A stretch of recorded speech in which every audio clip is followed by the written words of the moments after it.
Tawagin natin yung alaga nating pusa dito. Takot din sila dito sa barracks pero papakainin natin. Sa ano lang sila, sa bakod sila kumakain. So tawagin natin. Kakain sila guys.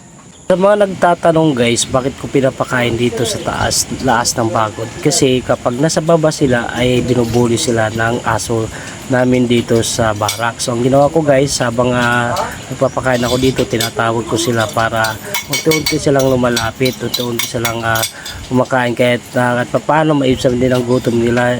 Yung mga pusa pala dito guys ay hindi sa amin. Gala to guys, pupunta lang dito para maghanap ng pagkain at pinapakain lang namin dito guys sa loob ng barracks. Kawawa naman kung hindi sila papakainin kasi marami na sila dito guys at pag tinatawag namin sila at pinapakain ay unti-unti silang lumalapit, unti-unti silang dumadami kasi sila walang owners, wala kahit sa barracks walang mga may-ari. Maraming salamat sa inyo guys. Sana magpatuloy pa tayo at marami pang mag-share nito at marami pa tayong matulungan na tulad nila na walang owners at maraming salamat at sa inyong suporta guys. Maraming salamat.